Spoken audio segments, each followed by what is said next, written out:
Bonjour Pierre, comment ça va ? Très bien, merci à vous. Eh ben, je suis contente de vous retrouver. On a le plaisir donc de vous avoir en ligne. Pierre Jovanovic, vous êtes journaliste économique et vous êtes directeur littéraire de la maison d'édition que l'on connaît tous très bien ici à Radioactivité, le Jardin des Livres. Nos auditeurs aussi vous connaissent très bien. Alors, je rappelle vite fait à nos auditeurs que vous êtes l'auteur du best-seller Enquête sur l'existence des anges gardiens, traduit en 6 langues. Voilà, comme ça va leur mettre dans le bain. Et donc, le livre qui nous intéresse aujourd'hui, eh bien, c'est donc Mohamed Ben Salman, du pétrole et du sang.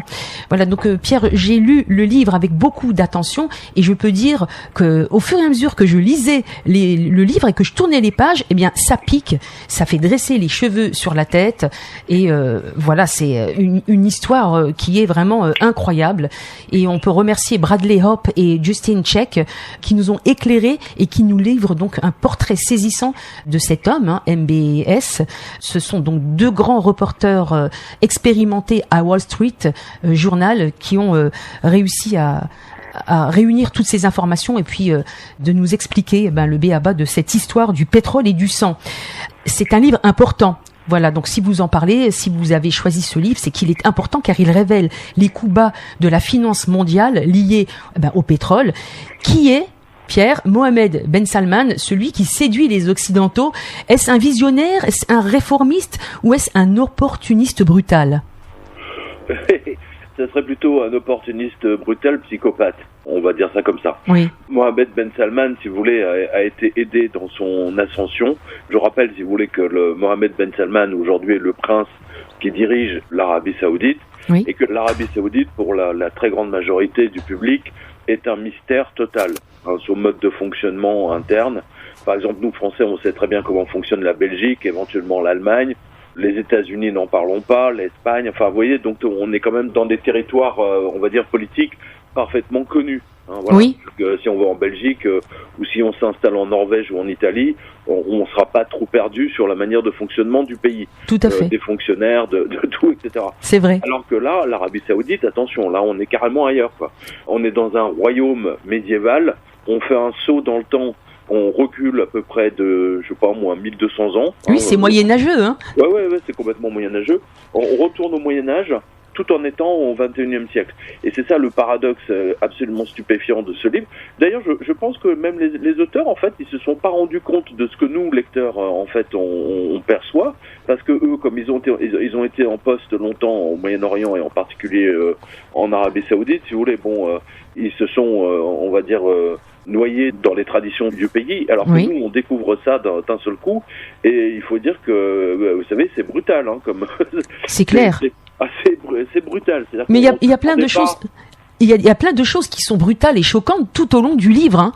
Parce qu'on voit que c'est un homme instable, très peu fiable, puisqu'il fait préparer des escapades à l'abri des médias, des journaux, aux Maldives et ailleurs, dans des villas de luxe avec des yachts de 429 millions de dollars, et puis il fait venir des belles femmes du monde entier dans des jets privés. On se dit, il n'y a aucune cohérence dedans, puisque c'est lui qui représente le gardien de la Mecque, avec un islamisme très puissant et très radical. Donc, et il impose des lois moyenâgeuses à son peuple. Et à côté, eh bien, il mène la belle vie, la vie que tout le monde rêve de rêver, quoi, de mener. En fait, vous voyez, c'est très intéressant ce que vous venez de dire, parce que votre analyse, parce que ce qu'on voit, par exemple, en France, si vous voulez, c'est dans les cités, vous voyez, là où les pompiers, les policiers sont accueillis à coups de matraque, de boules de pétanque, de machines à laver qui tombent du balcon du 5e, etc., qu'on voit quasiment tous les 3 jours dans les informations ou dans la presse régionale. Mm-hmm. En fait, si vous voulez, cet islam-là, c'est l'islam saoudien. Voilà. Par exemple, c'est totalement différent, par exemple, de ce que vous ressentez lorsque vous allez en Turquie. En Turquie, ils ont un islam qui est totalement différent, qui est même, je veux dire, par rapport... moi, j'ai fait plusieurs reportages en Turquie, et je peux vous dire que c'est la France des années 70. Ah oui. C'est le calme, la tranquillité, les femmes peuvent se promener tard, même jusqu'à 2h du matin. Oui, elles fument dans la rue, elles boivent des cafés, oui, bien sûr. Alors qu'aujourd'hui, si vous voulez, les femmes ne peuvent, dans les quartiers, ne peuvent même pas sortir. Je veux dire, on a vu le reportage à Roubaix, on a vu toute la polémique que ça a soulevé. Les femmes sont obligées quasiment de se bâcher, interdiction de porter une jupe. Elles peuvent même pas sortir le soir seules sans être embêtées. pour rester poli. Donc là vous avez l'islam saoudien. Et en fait, à la lueur de ce livre, si vous voulez, franchement, on comprend véritablement, si vous voulez, la révolution qui est en train de se passer en France. D'ailleurs, c'est un ricochet parce que c'était pas du tout l'intention des auteurs, comme vous le savez, mais c'est une sorte de miroir, c'est un reflet, si vous voulez, c'est un miroir inversé de ce qu'on vit, nous, en France. Et on voit bien, si vous voulez, l'hypocrisie, si vous voulez, de cet islam saoudien. C'est-à-dire que d'un côté, vous avez le prince Mohammed Ben Salman, qui est comme le gardien, si vous voulez, de la loi, machin, etc. Et puis de l'autre côté, si vous voulez, il organise des orgies avec 200 prostituées ou 400 prostituées qui fait venir par avion entier. C'est incroyable. Pour ses invités. Ah oui. Oui, non, mais c'est enfin bon, je veux dire, c'est assez déconcertant, hein, cette façon d'agir. Hein. Et puis il veut montrer en même temps, c'est quand même bizarre, au monde entier, qu'il fait du bien à son royaume. Hein. Par exemple, en accordant aux femmes le droit de conduire, ça c'est pour un peu voiler la face. Et puis tout en opérant avec cruauté et sans scrupule dès que quelqu'un n'est pas d'accord avec lui, quoi. Je veux dire, c'est juste une façade progressiste pour mieux gouverner. Et puis tout le monde sait que la liberté est vraiment difficile. Alors, en fait, il n'y a pas de liberté, si vous voulez. La preuve en est, si vous voulez, c'est qu'en même temps qu'il accordait aux femmes le droit de conduire, franchement, félicitons-le pour cette innovation extraordinaire, démocratique. Hein. C'était, c'est plus en quelle année, 2018 ou 2019. Oui. Voilà quoi. Je veux dire, c'est complètement extraordinaire. Alors qu'au même moment, il mettait en prison, si vous voulez, toutes les femmes qui se battaient pour la cause féministe en Arabie Saoudite. Et elles étaient torturées, etc. Et leur famille ne pouvait même pas leur parler. Voilà, ça c'est l'Arabie Saoudite, c'est l'islam radical, si vous voulez, que les Saoudiens importent en France. Oui. Alors, et ça c'est terrible, si vous voulez, parce que je pense, une des raisons, si vous voulez, pour laquelle on a publié ce livre, si vous voulez, parce que c'est extrêmement intéressant, justement, parce que ça nous permet de comprendre ce qui se passe en France, alors que à travers les articles que vous pouvez lire dans la presse, je sais pas, que ce soit dans le Nouvel Obs, Marianne, ou la presse régionale, en fait, on ne comprend pas, si vous voulez, pourquoi l'islam ou les musulmans, enfin, parce que tous les musulmans ne sont pas comme ça, bien sûr. Oui, bien sûr. On parle des radicalisés. Pourquoi ils sont radicalisés comme ça et pourquoi ils interdisent aux femmes d'aller dans les cafés, les restaurants, indépendamment, si vous voulez, de la fatwa vestimentaire qu'ils leur imposent. Oui. Vous voyez, et c'est fascinant, c'est totalement fascinant de voir cette hypocrisie et surtout de voir, si vous voulez, que l'Arabie Saoudite est pilotée par un psychopathe qui a d'ailleurs espionné le téléphone d'Emmanuel Macron. Oui. C'est encore plus fou. Oui, c'est fou. Pas que d'Emmanuel Macron aussi, hein, de son journaliste éminent Jamal Khashoggi aussi, il a été espionné. Mais ce qui me frappe, moi, Pierre, c'est pourquoi est-ce que tous les investisseurs du monde entier courent comme ça, draguent Riyad, draguent MBS, voilà, pour tous ces milliards. Pourquoi, en sachant tout ce qu'il a fait sur le côté, on n'oublie pas aussi qu'il a quand même incarcéré des hommes d'affaires politiques saoudiens puissants, hein, même des membres de sa famille dans un hôtel de luxe au Ritz, en disant, soi-disant, qu'il faisait des complots contre lui. Donc, je veux dire, en sachant tout ça, pourquoi le système français est corrompu par les milliards de l'Arabie Saoudite? Pourquoi est-ce qu'on lui court après? Il n'y a pas que l'Arabie Saoudite, il y a le Qatar. Hein. Oui. Il y a plusieurs livres, si vous voulez, qui sont parus en France sur le sujet, qui montraient comment députés, sénateurs, maires, etc., envoyaient des courriers ou demandaient à voir l'ambassadeur du Qatar ou de l'Arabie Saoudite ou des Émirats Arabes Unis, hein, pour essayer de gratter quelques millions. Bah oui. Vous voyez, parce que c'est une espèce de prostitution globalisée. D'ailleurs, on le voit dans le débat politique présidentiel actuel. Moi, je vous donne un exemple parce que j'ai fait un reportage. Dimanche, j'étais donc à la réunion de Madame Pécresse au Zénith. Oui. Et à un moment donné, si vous voulez, il se trouve que ça s'est passé juste derrière moi, parce que, enfin, du moins là où j'étais assis, il y a eu un collectif que je connaissais pas du tout, qui s'appelle Némésis, et c'est un collectif de femmes, c'est un peu dans le genre féminin, vous voyez. Oui. Mais, et donc elles se sont levées à un moment donné pendant que Valérie Pécresse parlait, elles ont hurlé Valérie Pécresse, traîtresse, islamo-compatible. Ah voilà. Bon? Oui. Alors ça n'a pas été montré, mais ça s'est passé en deux endroits différents. Pour vos auditeurs que ça intéresse, ils peuvent retrouver mon reportage sur quotidien.com. Oui. Ce que je veux dire par là, si vous voulez, c'est que par exemple Zemmour, Marine Le Pen n'ont jamais hésité, si vous voulez, à accuser par exemple Mélenchon d'être islamo-gauchiste compatible. Vous voyez, donc et en fait, au milieu de tout ça, ce qui est intéressant, si vous voulez, c'est que on trouve justement l'islam avec lequel ils sont compatibles, c'est l'islam saoudien. Voilà. Oui. C'est pas joli tout ça. attendez, on va aller beaucoup plus loin. Bah oui. Là où c'est intéressant, c'est encore plus intéressant, et là c'est mon reportage en Turquie, parce que c'est là où j'ai vraiment compris. Et si vous voulez, c'est que par exemple, vous avez un journal comme Le Point, le Nouvel Observateur, L'Express, etc., qui ont fait je ne sais combien de unes sur Erdogan, donc président de la Turquie, en disant le danger islamiste, etc. Vous voyez, ils pointent le doigt, si vous voulez, du danger islamiste, de Daesh, etc., sur Erdogan. Oui. Alors que les mêmes couvertures des mêmes journaux, si vous voulez, nous présenter Mohamed Ben Salman comme un modéré. Non, oui. Mais je ne sais pas si vous réalisez l'escroquerie, quoi. Ouais, c'est vrai. C'est absolument phénoménal, ouais, de voir ça. Et en fait, si vous voulez, c'est dû au fait, si vous voulez, que les Saoudiens ne supportent pas Erdogan, enfin les Turcs en général et Erdogan en particulier. Et donc les Saoudiens ont payé par des voies détournées, comme ils ont arrosé, si vous voulez, les politiques français et la presse française, de manière, si vous voulez, à ce que, et pas que la presse française, toute la presse européenne et américaine, de manière à ce que tous les mots de l'islamisme retombent, si vous voulez, sur Erdogan. Oui. C'est ça qui est curieux, alors que ça vient des Saoudiens. Voilà. Oui. Non, mais c'est absolument remarquable. Et dans le livre, on voit bien, si vous voulez, la collusion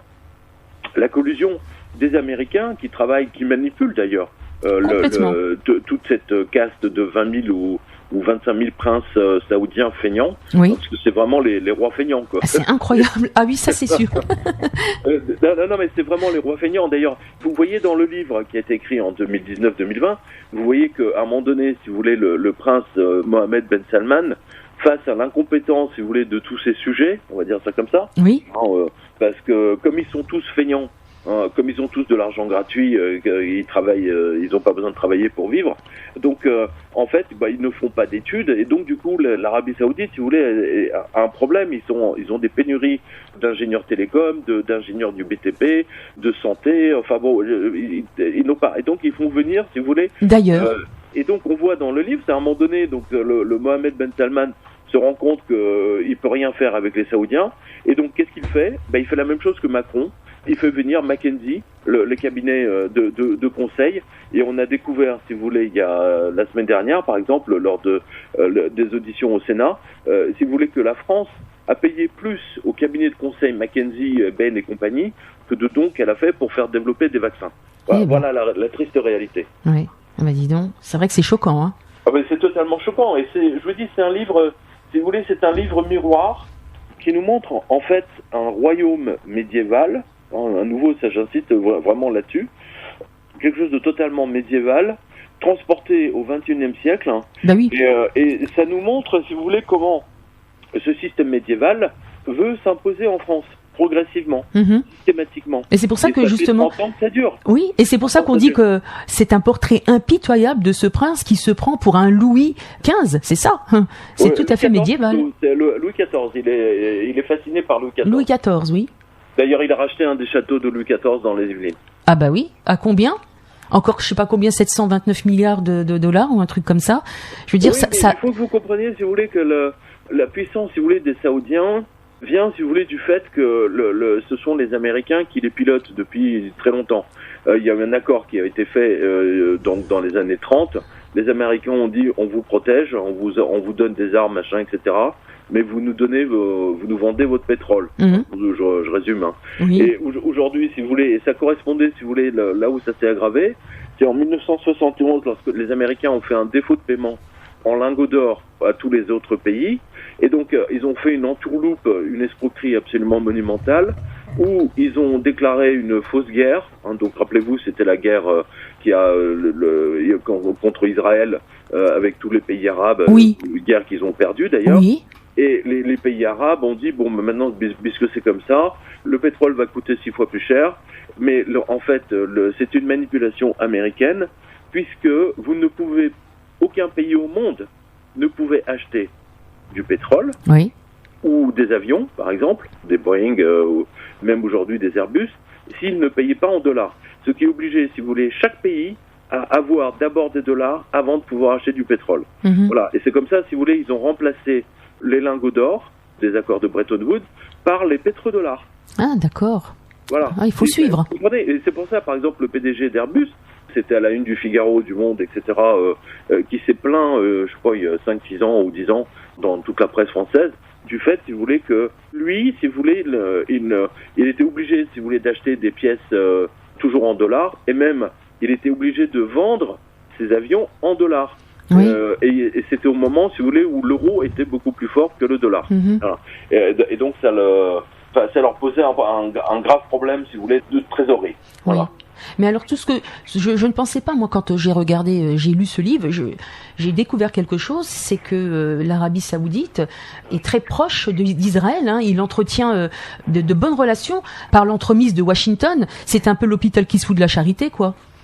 Ah mais totalement, si vous voulez, il y a un accord. Ben, c'est pour ça que je vous dis que en fait la guerre de l'époque c'était vraiment une arnaque. Bah oui, c'est un fake. Israël, si vous voulez, bénéficier de l'aide des Américains, satellites.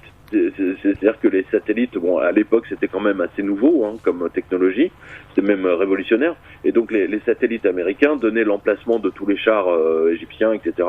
Donc, après, les Israéliens, si vous voulez, faisaient du tir au pigeon. Voilà. Oui. C'est un peu l'idée. Mais on voit, vous avez cette photo où Donald Trump avec... ah oui, avec le globe. Voilà, où ils placent leurs mains sur le globe. Comme j'ai vu ça, mais absolu. C'est insupportable cette photo, ça fait vraiment... Oui, tout à fait, ça fait vraiment... le roi des mondes, là. Une conspiration, vous voyez, c'est voilà. Un docteur Folamour. mais c'est vraiment ça, hein. C'est vraiment ça. C'est là où vous voyez, si vous voulez, que la presse française ne fait pas son boulot.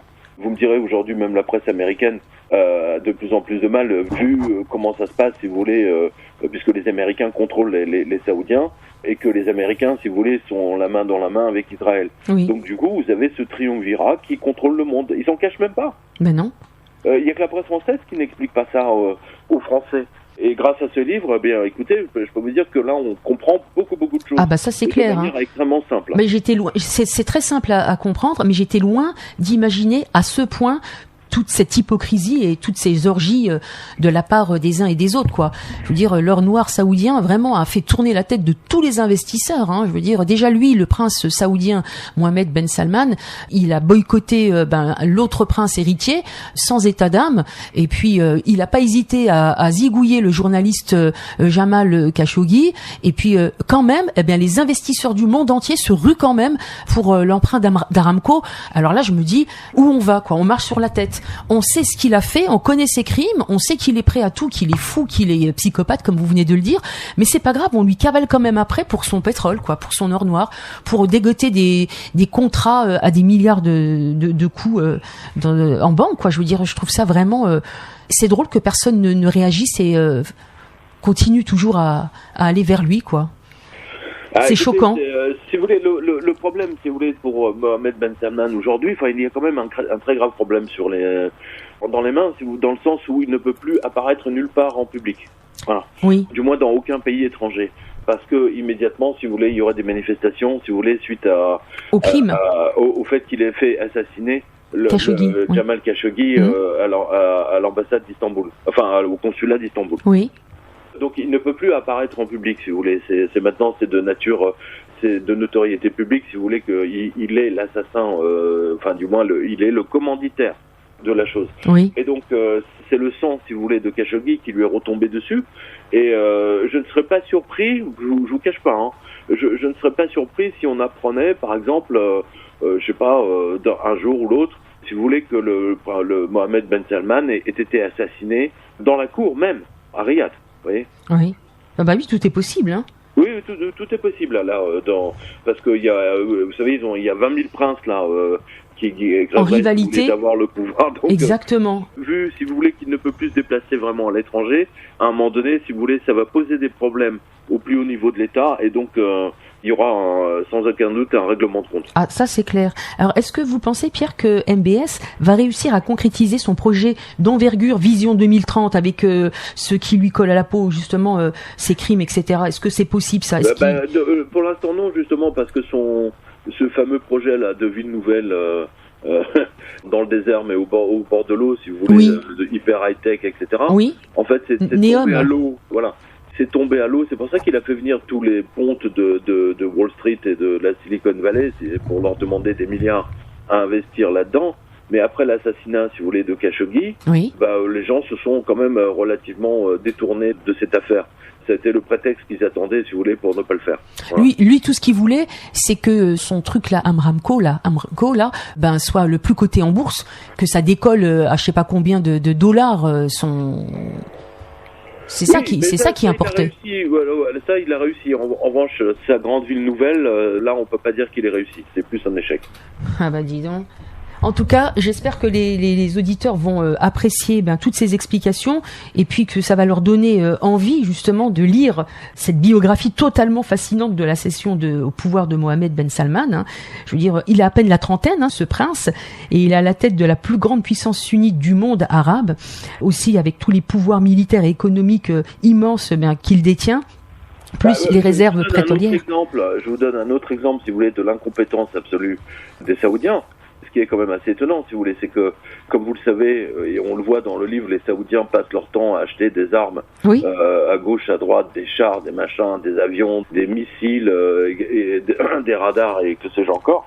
Et donc, à un moment donné, Mohammed Ben Salman, si vous voulez, décide de bombarder le Soudan ou le Yémen parce que il supporte plus l'hégémonie des Iraniens. Mm-hmm. Mais en fait, ces militaires, si vous voulez, n'arrivent absolument pas à prendre le contrôle parce qu'ils ne sont pas formés, ils sont pas au niveau. Oui, oui, c'est ça, tout à fait. Et donc, il s'est enlisé dans une guerre qui dure encore aujourd'hui. Ah, c'est vraiment triste quand même. Ah, oui. Complètement, parce que c'est des innocents qui payent de leur vie tous ces bombardements quand même. Et pourquoi est-ce que personne ne dit rien ? Justement parce que c'est Mohammed Ben Salman et que s'il se met en colère, du jour au lendemain, les exportations françaises, par exemple, ou espagnoles ou italiennes, peu importe, elles baisseraient de 80%. D'accord, donc Riyad reste quand même vulnérable malgré son important arsenal militaire, puisqu'il a toujours besoin d'autres pour le défendre. Ils ont besoin, si vous voulez, de l'expertise occidentale. Voilà. C'est ça.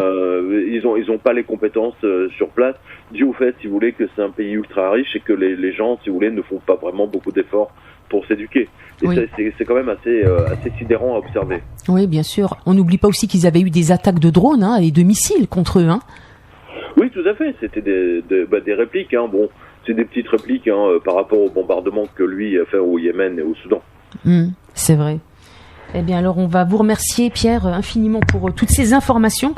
C'est moi qui vous remercie, puis je donne rendez-vous à tous vos auditeurs sur le site du Jardin des Livres, oui. jardindelivres.fr. C'est vrai qu'on avait besoin d'éclairage pour ces subtils... Ah, mais oui, ce livre est vraiment remarquable. Bien sûr. Et il n'a pu être écrit, si vous voulez, que par des journalistes qui ont vécu véritablement, qui étaient en poste sur place. Quoi. Mais les deux journalistes-là, Pierre Bradley et Justin, ils n'ont pas eu de souci d'avoir écrit tout ça, d'avoir récupéré toutes ces informations ? Écoutez, je pense que ça a dû froisser effectivement mais maintenant ils sont aux États-Unis, donc je pense qu'ils n'ont pas spécialement envie d'y retourner. Quoi. Ah, c'est clair. En tout cas, j'espère que la chaîne YouTube, elle va bien fonctionner, que les auditeurs, ils vont bien écouter tout ce que vous avez à dire.